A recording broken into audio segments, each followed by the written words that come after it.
సంవత్సరాల తరబడి ఎన్ని మందులు వాడినా మీ మోకాల నొప్పులు తగ్గట్లేదా? ప్రాణ పెయిన్ క్లినిక్ లో అత్యాధునిక చికిత్స. శుక్రవారం అర్ధరాత్రి నుంచి ఆదివారం అర్ధరాత్రి వరకు కూడా కూర్చున్న కుంభవృష్టి కారణంగా మహానగరమైన విజయవాడ మొత్తం జలమయమైంది. ముఖ్యంగా చూస్తే సింగు నగర్, ప్రకాష్ నగర్, ఎస్ఆర్పురం, సత్యనారాయణపురం ఇవన్నీ కూడా జల దిగ్బంధంలో చిక్కుకుపోయాయి.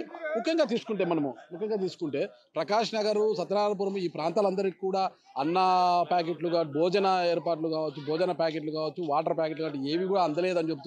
మరోవైపు చూస్తే ఇక్కడ చూసుకుంటే సింగునగర్ ఫ్లైఓవర్ మీద ఈ భోజన ప్యాకెట్ చూస్తే వృధాగా పడేశారు, కుప్పలుగా పడేశారు.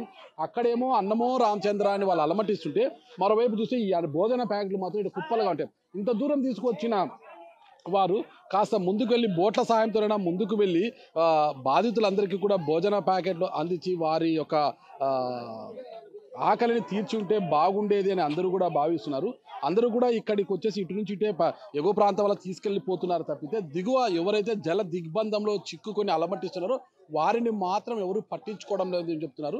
రాష్ట్ర ముఖ్యమంత్రి చంద్రబాబు నాయుడు గారు ఎన్ని చర్యలు తీసుకున్నా ఎవరికి కూడా ఎలాంటి ఇబ్బందులు లేకోకుండా చూడాలని ఆదేశిస్తున్నప్పటికీ కూడా అధికారులు మాత్రము ప్రజల వద్ద బాధితుల దగ్గరకు వెళ్ళి వారికి సాంత్వన కల్పించడానికి కావచ్చు, వారికి అవసరమైన చర్యలు తీసుకోవడానికి కావచ్చు, చర్యలు తీసుకోవాలని ఇక్కడ ప్రజలు అంటున్నారు.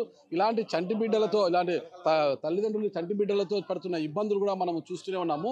ఇకపోతే బోట్లన్నీ కూడా లారీలకే పరిమితం చేశారు తప్పితే అట్లా పెట్టుకుంటే ఏం లాభము?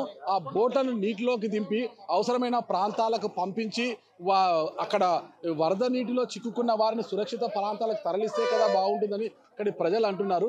కానీ మరి చూద్దాం, ఇప్పటివరకు బోట్లు లేని సాయం కారణంగా చాలా మంది వృద్ధులు కావచ్చు, గర్భిణీలు కావచ్చు, బాలింతలు కావచ్చు, వాళ్ళందరూ కూడా ఇళ్లలోనే చిక్కుకొని ఉన్నారు. ఇక్కడ కూడా మనం చూడొచ్చు, పాపం అక్కడ నుంచి ఇళ్లలో నుంచి వచ్చేసి ఇక్కడ మొత్తం మహిళలంతా కూడా ఇక్కడ చిక్కుకొని ఉన్నారు. ఇదొక చూస్తే రైతు బజార్, సింగ్ నగర్ రైతు బజారు, ఇదంతా కూడా జల దిగ్బంధంలో ఎలా చిక్కుకొని పోయిందో కూడా మనం చూస్తున్నాం కదా.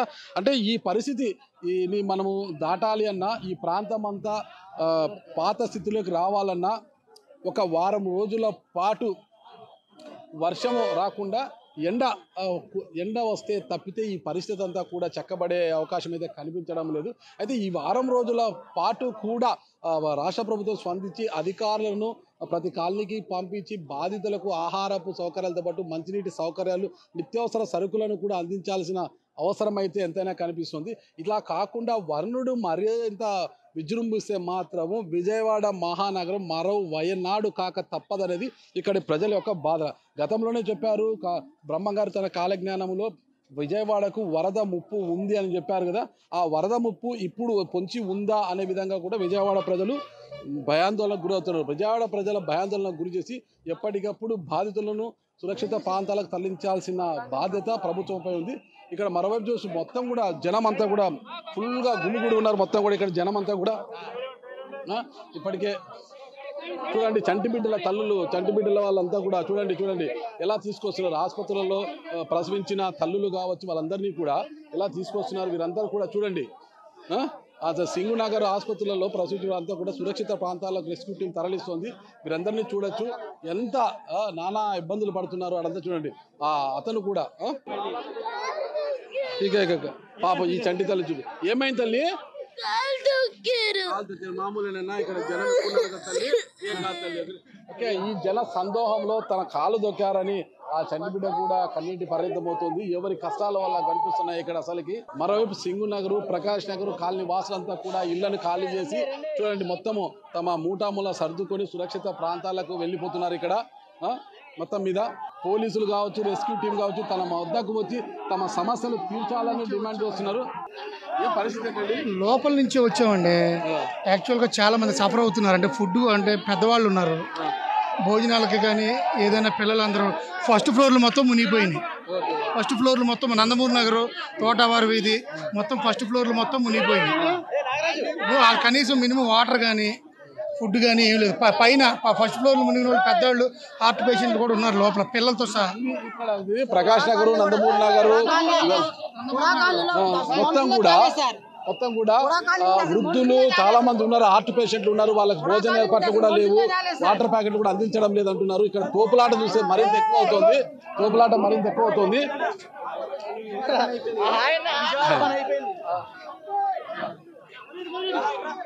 ఈ తోపులాట పడింది. మరికొంతమంది ఇక విజయవాడ పని అయిపోతుంది, మరో వైనాడు కానుంది అని భయాందోళనకు గురి చేస్తున్నారు. ఓకే, చంటి బిడ్డల్ని చూడొచ్చిన పాపం చంటి బిడ్డలతో సురక్షిత ప్రాంతాలకు తరలి వెళ్తున్నారు. చంటి బిడ్డలందరినీ కూడా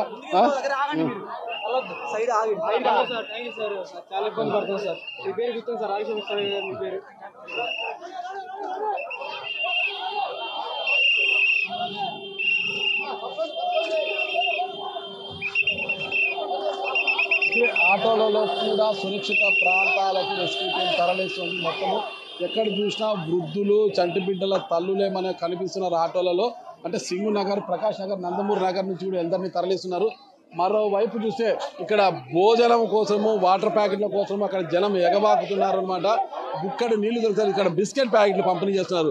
బిస్కెట్ ప్యాకెట్లు, అన్నం దొరకని వారంతా కూడా బిస్కెట్ ప్యాకెట్లు తీసుకుని ఆ బిస్కెట్లతో కడుపు నింపుకునే పరిస్థితి ఉంది.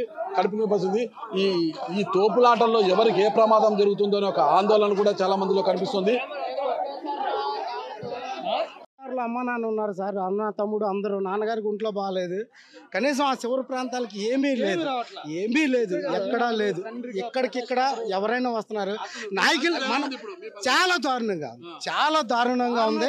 దీనికన్నా కరోనాలో జనాలందరూ చచ్చిపోయి ఉంటే బాగుండేది. చాలా పరిస్థితి ఈ వరద నీటిలో చిక్కుకొని అన్నము మంచినీళ్ళు లేకుండా ఇబ్బందులు పడే బదులు కరోనాల సమయంలో చచ్చిపోయింటే బాగుండదు అనేది వాళ్ళు ఆవేదన వ్యక్తం చేస్తున్నారు. ప్రభుత్వం కళ్ళు తెరిచి, అంటే ప్రభుత్వము అంటే రాష్ట్ర ముఖ్యమంత్రి చంద్రబాబు నాయుడు ఎన్ని చర్యలు తీసుకున్నా అధికార యంత్రాంగము ఇది తమ పరిధి కాదంటూ తప్పించుకునే ప్రయత్నం చేస్తున్నారు. ముఖ్యమంత్రి చంద్రబాబు నాయుడు స్పందించి అధికారుల్ని మరింత లోతుగా వెళ్ళి ప్రజలకు సేవ చేసేలా చర్యలు తీసుకోవాలని ఇక్కడ ప్రజలు కోరుతున్నారు. అడుగు వేసే కొద్దికి కూడా లోతట్టు పెరుగుతోంది తప్పితే తగ్గడం లేదు. నీటి ప్రవాహం కూడా మనం చూడొచ్చు, పైనుంచి నీటి ప్రవాహం కూడా చూడొచ్చు. ఆడంతా కూడా పరిస్థితి ఎలా ఉంది ఏమనేది కూడా మనం నీటి ప్రవాహం చూడొచ్చు. ఇది సింగునగర్లో ఈరోజు పరిస్థితి. నిన్నటి రోజు చంద్రబాబు నాయుడు గారు తెల్లవారుజామున 3 గంటల వరకు ఇక్కడ పర్యటించిన అధికారులు మాత్రము ఆ స్థాయిలో చర్యలు తీసుకోకపోవడం వల్లనే ఇక్కడ ప్రజల పరిస్థితి ఇలా ఉందనేది గగ్గోలు పెడుతున్నారు. మొత్తం అంటే సింగునగర్ పైన ఉండే కాలనీలన్నీ, ప్రకాష్ నగర్, సుందర్రావు నగర్, మొత్తం తదితర ఏరియాలన్నీ కూడా కండ్రిగా ప్రకాష్ నగర్, పాయకాపురము, పైపుల్ రోడ్డు, సింగినగర్ మొత్తం పూరా మునిగిపోయినాయి. ఇవన్నీ కూడా మునిగిపోయినాయని ఇక్కడ వారు చెప్తున్నారు. అయితే ఇంకా లోపలికి వెళ్ళే కొద్దీ కూడా సాహసం చేస్తే మాత్రం లోపలికి వెళ్తే మరింత మంది అభాగ్యులు ఇదైతుంది. ఇప్పుడు చూడండి, మనకు రోజు నడుము వరకు ఇక్కడ నీళ్ళు వచ్చేసాయి. ఇంకా లోతుకు వెళ్ళే కొద్దిగా ధైర్యం చేసి లోతుకు వెళ్ళే కొద్దీ కూడా మునిగిపోయే పరిస్థితి కూడా ఉంది. ఇక్కడ చూడు, వెళ్ళే కొద్దిగా జనాలందరూ కూడా నడుములో పైకి నీళ్లు వచ్చేస్తున్నాయి అక్కడంతా కూడా. ఇలాంటి పైన ఎగువ ప్రాంతంలో ఉన్న ఖాళీల మునక ప్రాంతంలో ఉండటంతో వారి యొక్క సంబంధికులను కావచ్చు, కుటుంబ సభ్యులను కావచ్చు కలుసుకోవడానికి అన్నము రామచంద్రని అలమడిస్తున్నారు. కుటుంబ సభ్యులకు అన్నము నీళ్ళు అందించడానికి బ్రెడ్ ప్యాకెట్ కూడా తీసుకుని వెళ్తున్నాడు కుర్రాడు. ఇలాంటివన్నీ తీసుకెళ్తూ ప్రజలు ముందుకు పోతున్నారనమాట. ఈ పరిస్థితి నుంచి ఈ ప్రాంతము సాధారణ స్థితికి రావాలి అంటే చూడండి, హెలికాప్టర్లో కూడా మొత్తం కూడా ముఖ్యమంత్రి కావచ్చు, రాష్ట్ర మంత్రులు కావచ్చు, హెలికాప్టర్లు ఏరియల్ సర్వే మొత్తం కూడా ఏరియల్ సర్వేలా చేస్తున్నారు. మొత్తం కూడా పైనుంచి ఎక్కడ చూసినా నీళ్లు తప్పితే మొత్తం పాపం ఖరీదైన వాహనాలు అన్నీ కూడా దాదాపు 10ల సంఖ్యలో మృత్యువాత పడ్డం కూడా జరిగింది. చూడండి, నేను నడిచే కొద్దికి లోతట్టు పెరుగుతోంది. మొత్తం కూడా లోతట్టు పెరుగుతోంది. లోపలికి వెళ్తే పెట్రోల్ బంకు కూడా మొత్తం కూడా నీళ్ళలో మునిగిపోయింది. పెట్రోల్ బంకు ఇదంతా కూడా చాలా లాస్ జరిగింది.